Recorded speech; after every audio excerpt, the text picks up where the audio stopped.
Hello, how are you? This is Heena from Team TES, and thank you so much for all the comments that you shared on Emmett's video yesterday. Well, many of you said that I should continue with these sessions till 26th March. Believe me, it's not possible because there are so many other set exams to cover. But then trust me, the questions that I will give here or in any other set question paper, they will help you entirely because these questions, the ones that we are discussing, are important. Okay. And it will be just move on through all my lectures, all my answers, explanations that I'm giving. It'll help you with Maharashtra set. Okay. Chaliye, aaj to chalu kare. Let's make hay till the sun shines, of course. So, till the time we are on with MH set, just make the most of it, right? Okay, let's begin. Let's begin. Question number one today.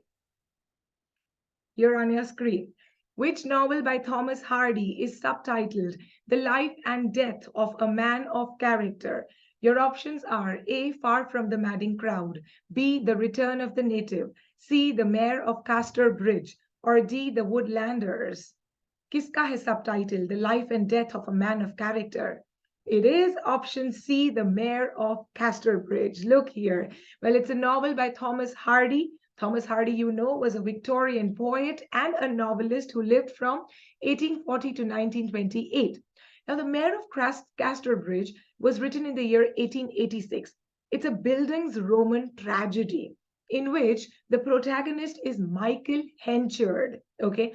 And how one day, because he's so drunk, he sells his wife and child to a sailor. And then the story goes on from there. Years after, when he becomes the mayor of Casterbridge, he reunites with his wife. What happens? This is all what is discussed in The Mayor of Casterbridge, The Life and Death of a Man of Character. Kaisa hai na? Of a man of character. Well, if the authors actually give ironical titles to their works.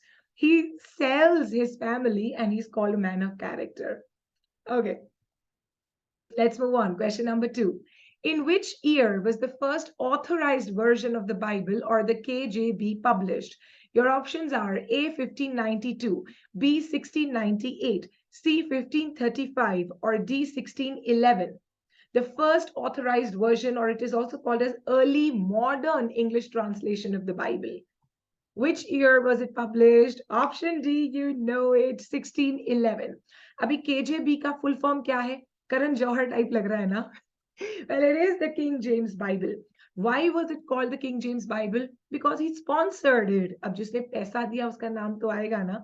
King James the Sixth and First. These were the two titles given to him. Okay, so he sponsored it in the year 1604, and the Bible was published in the year 1611. Okay, easy. Let's move on. Question number three.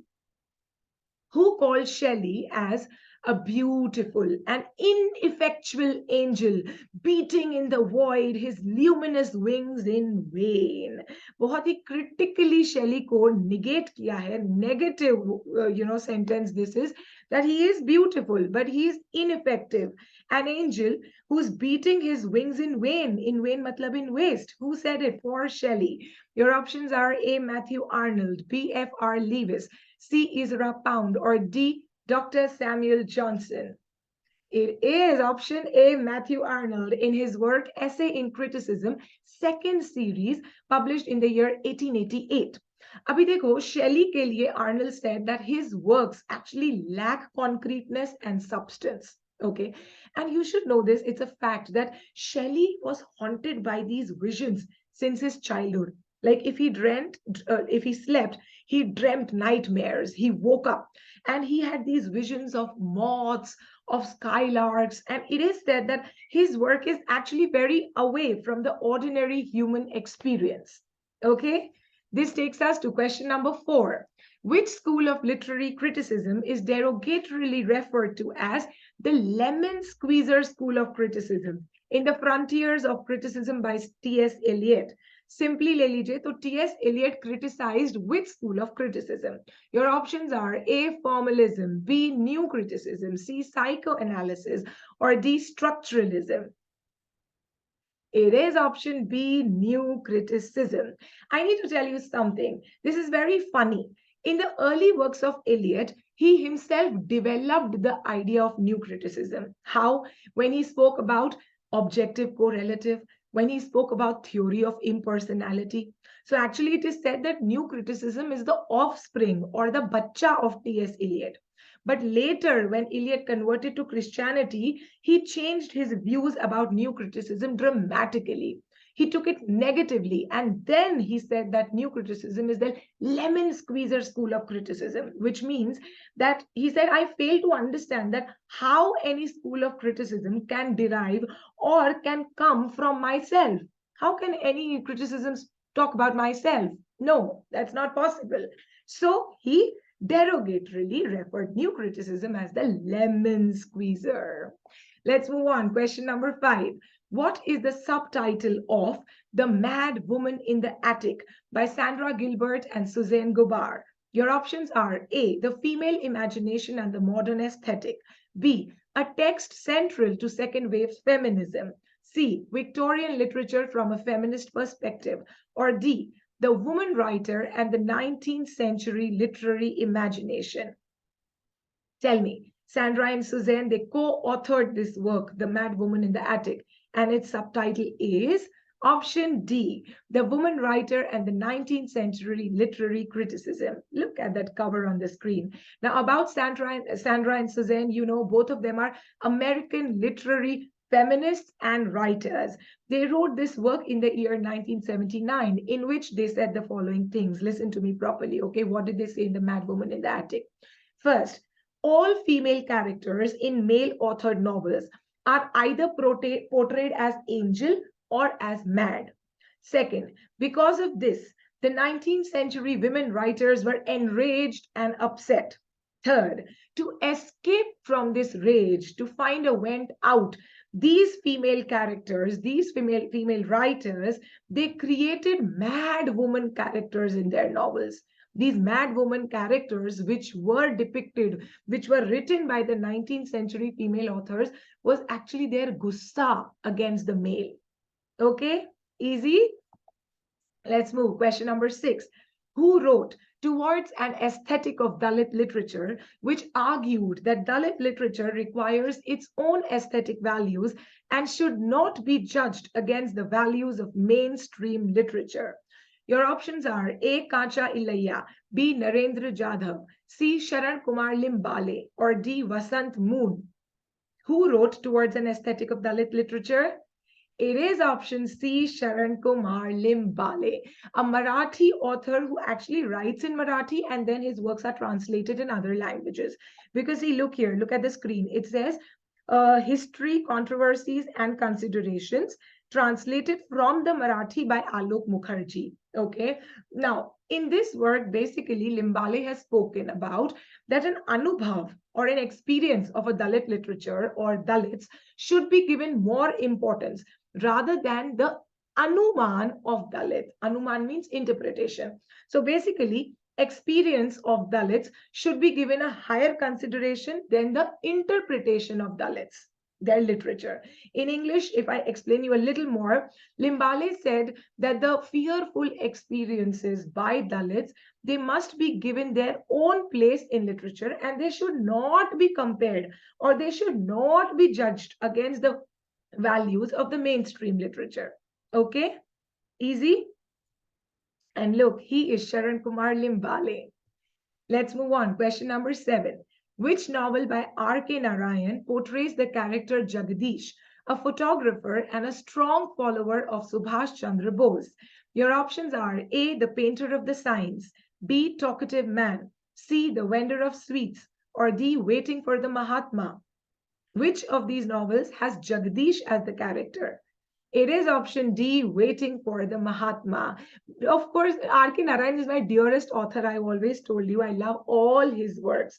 Now, this novel is set as usual in Malgudi, the fictional town created by R.K. Narayan ji. It has two major protagonists. One is Jagadish and second is Sri Ram. Now, Jagadish here pretends to be a Gandhian. He pretends to be non-violent, but the reality is he's very violent. He's visionary. He's revolutionary. He's a follower of Subhas Chandra Bose, and he is an extremist dedicated to overthrow the British from India.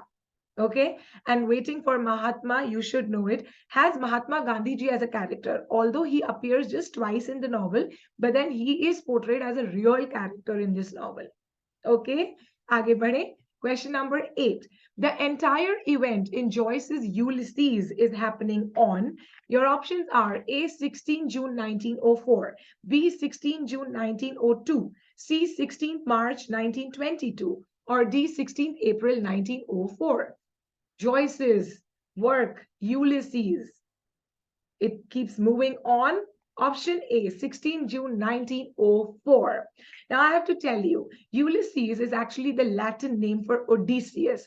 Abhi Odysseus kaun the? Odysseus was this Mahan warrior and a traveler.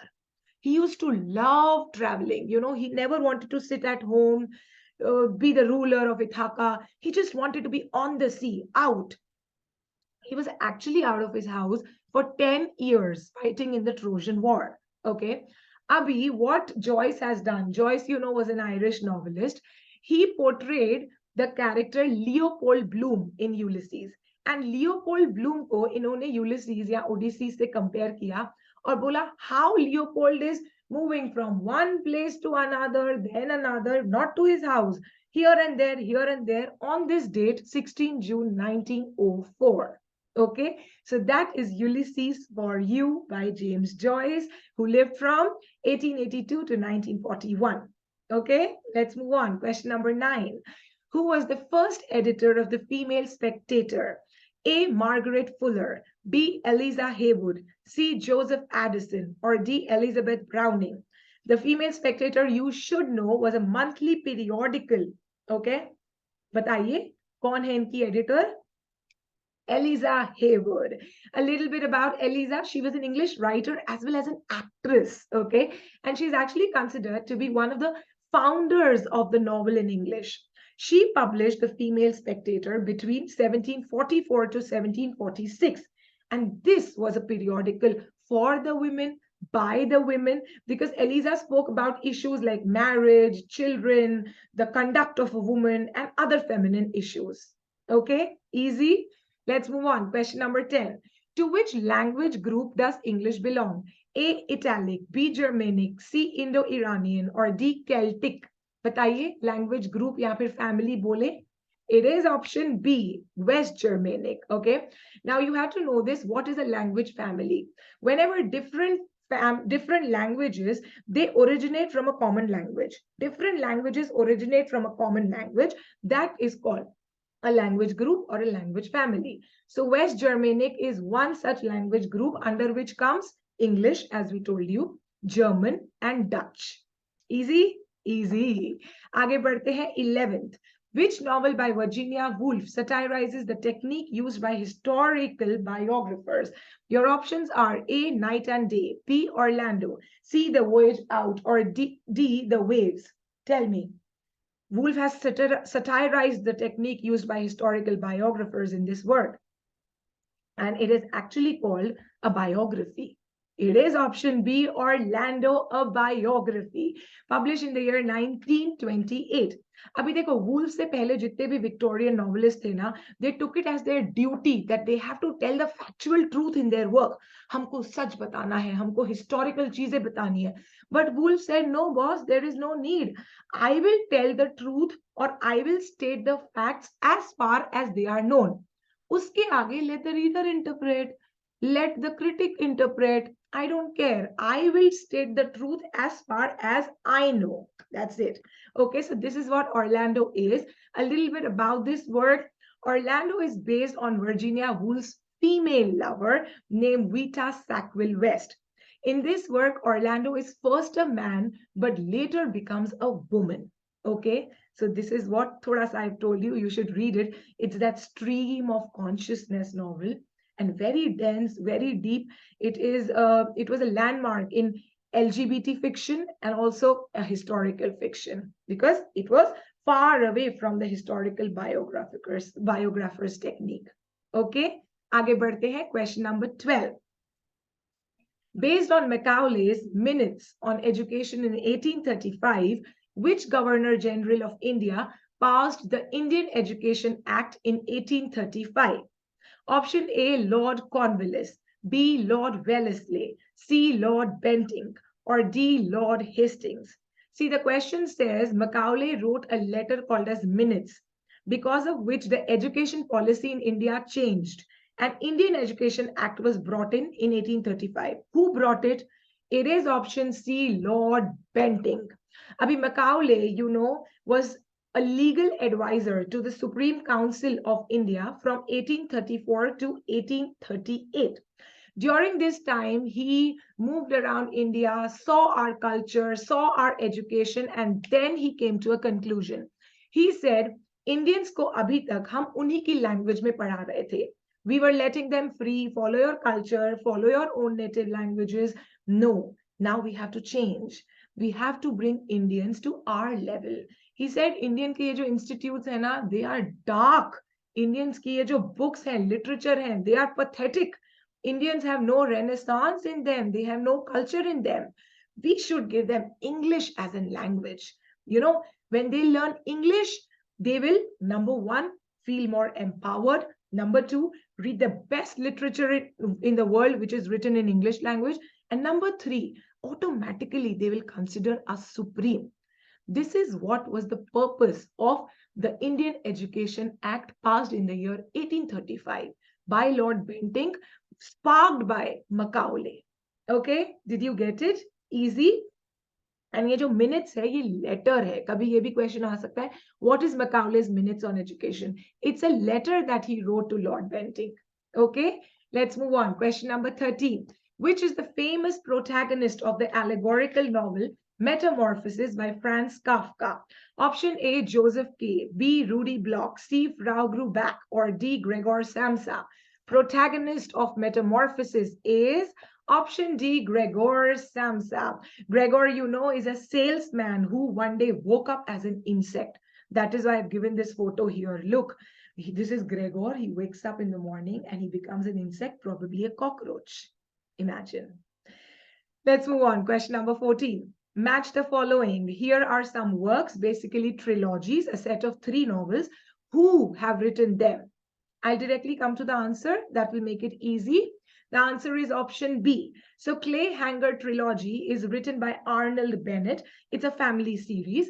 New York Trilogy is written by Paul Auster, who's American writer, of course, New York. C, the Fifth Queen Trilogy is a historical series of novels written by Ford Madox Ford, while Regeneration Trilogy, set during World War I, is authored by Pat Barker. Okay, इससे ज़्यादा नहीं जानिए. This is enough information. And this takes us to the last question of the day. In which of these poems does the poet build a goddess a shrine? Your options are A, Ode to Psyche, B, Ode to Melancholy, C, Ode to a Nightingale, or D, to Autumn. The poet is building goddess a shrine or a place of worship. It is option A, Ode to Psyche by John Keats, written in the year 1819. It actually starts with these lines, "Oh goddess, hear the tuneless numbers." This poem talks about the love of Cupid and Psyche, and also of Keats' vision of an ideal love, which is attainable only in imagination. Keats says that he wants to build a shrine for Psyche with window, through which he will enter and enjoy a perfect union with the perfect woman, that is Psyche. And we are done for the day. I hope you liked it. I hope you grasped the information that will help you crack the set exam. All the best from us to you, and see you again tomorrow. Bye-bye.